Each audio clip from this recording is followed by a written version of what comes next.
శ్రీ విష్ణు రూపాయ నమ శివాయ. ఈరోజు మనం హనుమాన్ స్తుతి నేర్చుకుందాము.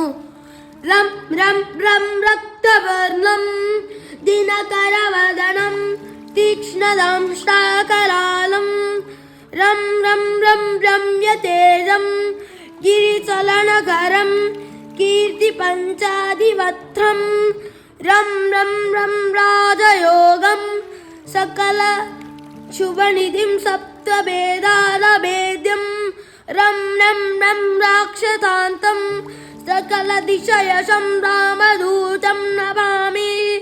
ఖం ఖం ఖం ఖడ్గహస్తం విషజ్వరహరణం వేదాంగదీపం కం కం కం ఖడ్గరూపం త్రిభువన నిలయం దేవతా సుప్రకాశం కం కం కం కల్పవృక్షం మణిమయమకుటం మాయమాయాస్వరూపం కం కం కం కాలచక్రం సకల దిశయశం రామదూతం నమామి.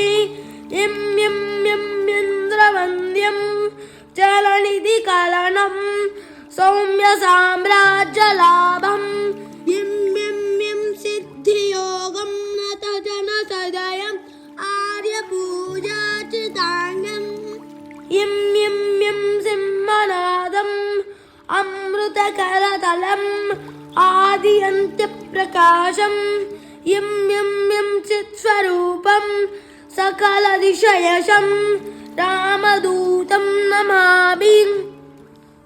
సం సం సం సాక్షిభూతం వికసితవదనం పింగళాక్షం సురక్షం సం సం సం సత్యగీతం సకలమునినుతం శాస్త్రసంపత్కరీయం సం సం సం సామవేదం నిపుణసులలితం నిత్యతత్వస్వరూపం సం సం సం సావధానం సకల దిశయశం రామదూతం నమామి.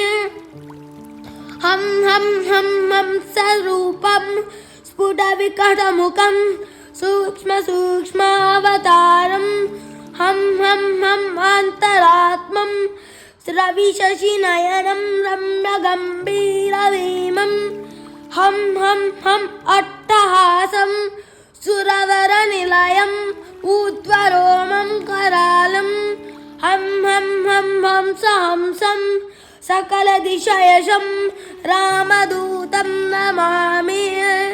శ్రీమాత్రే నమః.